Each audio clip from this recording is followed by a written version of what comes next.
मजीद हमारे साथ मौजूद है डॉक्टर शगुफ्ता फिरोज और जैसे हमने पिछले हफ्ते बात की थी कि लड़कियों के लिए बेहतरीन ग़िज़ा क्या है और ऐसी कौन सी ग़िज़ा है जिनसे लड़कियों को इज्तनाब करना चाहिए हो सकते हैं। अस्सलाम वालेकुम डॉक्टर साहिबा, कैसी हैं आप?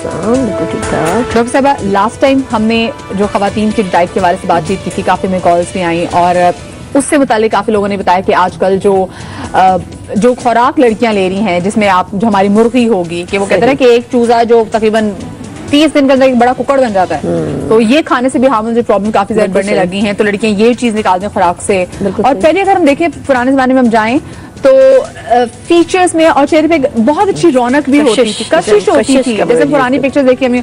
लेकिन अब लड़कियों में वो चीज नजर नहीं आती। बिल्कुल सही है, बहुत अच्छी बड़ी जबरदस्त बात है, बड़ा इंपॉर्टेंट फैक्टर है जो लैग कर रहे हैं। हमने लास्ट टाइम मैं छोटी बच्ची के हवाले से बात की थी, तो अब हम बात करें शुरू करते हैं टीन्स के हवाले से, जब 10-12 साल की उम्र है। जब इस उम्र में एक बच्ची पहुंचती है तो माँ को बहुत ज़्यादा ज़रूरी जो है उसके खुराक का ख्याल रखना, क्योंकि वही बात कि प्यूबर्टी उसकी शुरू होनी है। खुराक में जैसे आपने खुद कहा कि वो खुराक मैंने लास्ट टाइम जिक्र किया था कि कुछ खुराकें ऐसी हैं जो फीमेल हार्मोन की एक्टिंग करती हैं, उसको मिमिक करती हैं और अंदर जाके फीमेल हार्मोन के कंट्रोल संभाल लेती हैं और वो काम करना शुरू होती है जो वो कर रही है। अच्छा, फीमेल हार्मोन कई मास्टर ग्लैंड्स के अंडर चल रहा होता है, कई मास्टर ग्लैंड्स हैं जो ब्रेन से शुरू होता है सिलसिला। आप वो तो कंट्रोल तरीके से चल रहा है, वो उम्र से आगे पीछे कुछ नहीं करेगा। लेकिन जो एक केमिकल होता है जिसको कुछ नहीं पता, वो अपनी मर्जी से चल रहा है। अच्छा, दूसरी तरफ क्या हो रहा होता है कि वो केमिकल की सप्लाई आपकी बॉडी में मुसलसल होती है। दोबारा मैं बताती हूँ कहाँ से आता है, उन तमाम खुराकों से आता है जो मसनूई तरीके से बनती है, जिसमें नंबर 1 ये चिकन है, नंबर 2 तमाम मैदे की प्रोडक्ट्स हैं। जितनी ये आप बिस्किट्स और केक्स और ब्राउनीज, नान, ये सारा का पिज्जा का डो जो है, पिज्जा का जो उसका जो पीटा होता है, ये हमारे कल्चर में शामिल है। रैप है, रैप का जो उसकी जो रोटी है, मैदा। सो 2 तो बड़ी चीजें हैं जो कल्चर में इन्वेड कर गई हैं। इसके अलावा हम बच्चियां हमारी मैं मतलब माओं पे मुझे गिला है इस बात का कि बहुत छोटी उम्र से अपनी बच्ची को खूबसूरत बनाने के लिए उसकी वैक्सिंग शुरू करा देती है, उसका आईब्रोज बनना शुरू हो जाती है।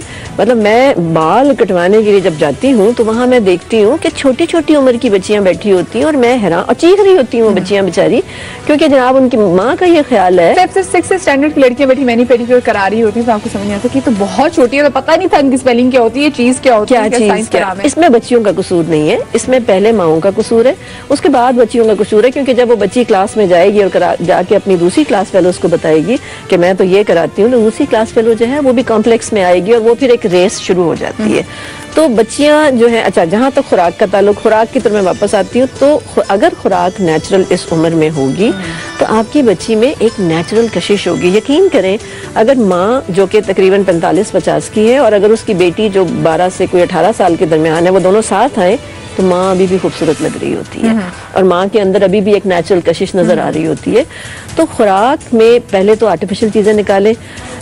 ये जो कॉस्मेटिक सप्लाई करने लग गई हैं, बॉडी लोशन है और हैंड लोशन है, पता नहीं कितने कितने लोशन, उनके अंदर वो केमिकल है जो ईस्ट्रोजन को मिमिक करता है। वो लगाने से देखिए, आप जब हम जिंदगी को 50 साल की उम्र तक पहुंचते हैं, आप 10 साल से आपने लगाना शुरू किया तो कई किलोग्राम आपकी बॉडी में जमा हो जाते हैं। जिस तरह टॉक्सिन 25 किलोग्राम के करीब जमा होती है, गंध हमारी बॉडी के अंदर, ये साइंस कह रही है, तो उसी तरह वो केमिकल जो आप लगाते जा रहे हैं, पता नहीं कितनी मिकदार आपकी जिल्द के नीचे, आपकी खून में जमा हो जाती है और बड़े आसानी से वो ट्रिगर करती है डिजीज को और कैंसर को करती है। इसीलिए कैंसर यंग एज में आ गया है और कैंसर बहुत जब डिस्कवर होता है तो वो ऑलरेडी 2nd-3rd स्टेज पे होता है, बड़ी यानी एग्रेसिवनेस के साथ वो आ गया है। तो ये मैं कॉस्मेटिक्स की बात कर रही हूँ, ये जो कई किस्म की पता नहीं जेल्स हैं और शावर जेल है और शैम्पू है और ये जितनी चीज़ें हैं ना, इसको कम कर दिया जाए। अपनी बच्चियों को नेचुरल चीज़ों की आदत डालें। मुझे तो आज तक मैंने अपनी माँ की कही हुई बात मानी, बचपन से लेके वो अब तक हमें कहती थी, उन्होंने जो हमें सिखाया वही मैंने फॉलो किया। मुझे कहती थी कि जी तुमने लेमन, रोज़ वाटर और ग्लिसरीन का लगाना। मेरी माँ ने मुझे कहा कि तुमने कभी साबुन से मुँह नहीं धोना। मैंने आज तक साबुन से मुँह नहीं धोया, पता नहीं कितने। यकीन करें, आप यकीन करें कि मैंने साबुन से मुँह नहीं धोया, मुझे याद ही नहीं रहता कि मुंह साबुन से धोना है। लेकिन वो जो मेरी अम्मी ने मुझे सिखाया था, रोज वाटर, ग्लिसरीन और अर्के गुलाब, ये जो 3 चीजें, लेमन, जी जी, टोनिफाइंग है, क्लेंजर है और मॉइस्चराइजर है। ये जो तीनों चीजें लगानी होती है ना, ये तीनों का कॉम्बिनेशन है। अपनी बच्चियों को नेचुरल चीजें अप्लाई करने की आदत डालें माएँ, अपनी बच्चियों को नेचर के करीब ले जाने की आदत डालें। अच्छा, आजकल की बच्ची छोटी सी जरा सा उसकी, अच्छा होता क्या है जब आप यंग एज में ये शुरू करते हैं, बच्ची मैंने अभी कल देखी है 10-12 साल की बच्ची जिसकी उम्र अगर वो माँ ना बताती है तो मैं आराम से 18-19 साल समझती, डेवलप्ड बॉडी ना, फुली डेवलप्ड बॉडी। तो जब आप खुराक, जब आप उसकी अप्रोच गलत रखते हैं तो वो उम्र से बड़ी होती है। मीडिया थोड़ा सा चेक तो रखें कि आपकी बच्ची की सोच कहाँ जा रही है, आपकी बच्ची क्या देखती है। एक्सपोजर टू अननेसेसरी मटेरियल जो उसकी एज के लिए रेलेवेंट नहीं है, वो उसकी मेंटल मैच्योरिटी करता है, हार्मोनल इम्बैलेंस का बायस बनता है। मैं आपको बड़ी हैरानगी की बात बताऊं, मेरे लिए बड़ी शॉकिंग है। मैं अभी तक, मैं खैर शायद बड़ी पुरानी खातून और बड़ी बैकवर्ड हूँ शायद, मुझे बड़ी हैरानगी होती है जब मैं सुनती हूँ कि 10 साल की बच्ची और बच्चे का अफेयर चल रहा होता है। What is this? 10 साल की बच्ची और बच्चे के अफेयर चलने में कसूर उसके माँ बाप का है। उसकी हार्मोनल रिक्वायरमेंट वो हो गई है जो 18-19 साल में होनी चाहिए। सही। तो डॉक्टर साहब, इसमें हमें कौन सी ऐसी खुराक इस्तेमाल करनी चाहिए कि जो जैसे प्यूबर्टी तो बच्चों की बहुत जल्दी स्टार्ट हो जाती है, तो जैसे पहले थोड़ी सी लेट होती थी तो वहाँ वापस आ सके, क्योंकि अब खुराक में अब जंक फूड बहुत ज्यादा ऐड हो गया हुआ है। आपने स्कूल से वापस भी जाना, अपने माँ बाप को आपने कहा कि हमने वापसी पे आप मुझे यहाँ ले चले, यहाँ ले चले, यहाँ चले। बिल्कुल सही। और माँ बाप भी तो बच्चों को टारगेट देते हैं कि तुमने कोई अच्छा किया तो मैं तो चलो तुम्हें यहाँ इस जगह पे ले जाऊंगा, इस फास्ट फूड और रेस्टोरेंट में ले जाऊंगा। देखिए असूल ये है, देखिए जंक फूड से हम बच नहीं सकते, हमारे ही कल्चर के अंदर हमारे लिए खुला हुआ है। तो असूल ये है कि अगर आप 5 दिन अपनी रूटीन में नेचुरल खुराक रखते हैं तो 2 दिन आप जंक फूड खा लें। मैं अपने जो मेरे पास बच्चे आते हैं उनके प्लान में लिख के देती हूँ भाई, बच्चा इतना समझदार होता है और मेरा ख्याल है एडल्ट से ज्यादा छोटा बच्चा इतना अच्छा फॉलो करके आता है कि उसको पता है कि उसका फ्राइडे या थर्सडे उसका जंक फूड डे है और वो जंक फूड खाता है उस दिन। तो माओ को ये चाहिए जो स्कूल जाने वाले बच्चे हैं उनको घरों से बना के दें लंच। सिंपल सी एक टिप जो मैं अपने पेशेंट्स को देती हूँ वो ये है कि जो नाश्ता कराती है ना, पहले तो नाश्ता कराएं। अगर नाश्ता नहीं कराएंगी, ज्यादातर बच्चों को माएँ फारिग हो जाती हैं ये कह के कि जी दूध का, ये जो मैं जिस बच्चे की कल की बात कर रही हूँ, सिर्फ दूध का ग्लास पी के जाती है और कहती है कि मैं तुझे बड़ा सेहतमंद नाश्ता कराती हूँ, सुबह सुबह दूध पिला के भेज देती हूँ। अच्छा, वो भी तो परसेप्शन है ना कि दूध एक मुकम्मल ग़िज़ा है, तो लोग बस दूध पी लिया जी काम खत्म। फॉर अ बेबी अच्छा, दूध मुकम्मल ग़िज़ा है कोई 1.5 से 2 साल की उम्र तक, बस उसके बाद नहीं है। उसके बाद दूध जो है, दूध के साइड इफेक्ट्स हैं। दूध तो अब कुछ कैंसर्स में प्रूव हो रहा है। और कैसे करता है ये कैंसर? ये हार्मोनल इम्बैलेंस क्रिएट कर देता है। देखिए किसी भी चीज़ की ज्यादती जो है ना वो डिजीज का बायस है। मॉडरेट रहने का असूल है। मैं लोगों को रोटेट करना सिखाती हूँ कि एक खुराक को रोज ना खाया करो। अगर रोज खाओगे, अगर वो नेचुरल भी है तो उसमें खुदा ने डिजीज और शफा पैरेलल रखी हुई है। बिल्कुल साथ साथ मैंने देखा है कि डिजीज और शफा होती है। जहां आप ज्यादती करते हैं उसकी डिजीज एक्टिवेट हो जाती है। तो आप अगर मेरे ख्याल है 2 लीटर दूध, अभी यही कल परसों में देखा है कि उसने कहा जी 2 लीटर दूध पी रही और बच्ची के जोड़ों में अमराज हो रहे थे। सही, ठीक है। सीधी खड़ी नहीं हो सकती थी।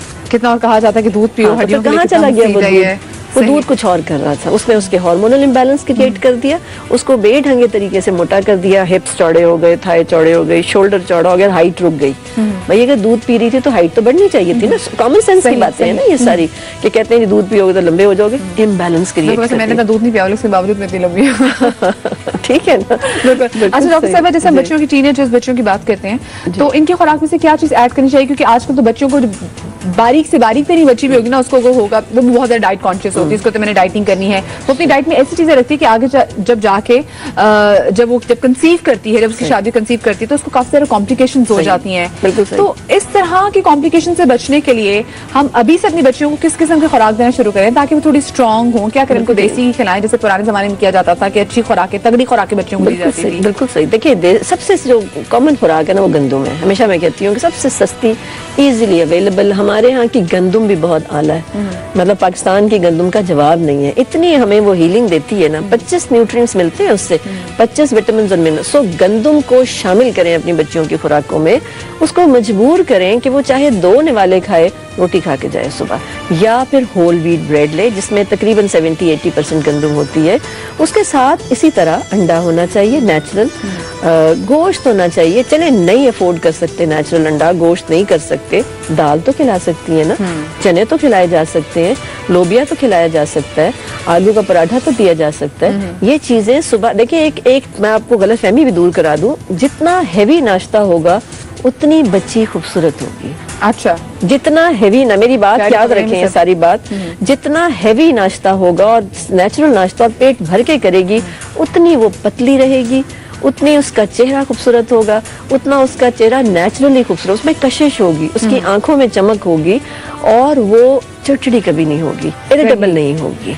ठीक है। नाश्ते की तो हमने बात कर ली, नाश्ते से आगे हमको अपने खुराक में क्या डालना चाहिए इस हवाले से बात करेंगे, लेकिन यहाँ पे लेंगे एक ब्रेक। कहीं मजा आएगा, ब्रेक के बाद आपसे दोबारा मुलाकात होगी फ्रेश अपडेट्स के साथ में, आपको देंगे, हमारे साथ रहिए।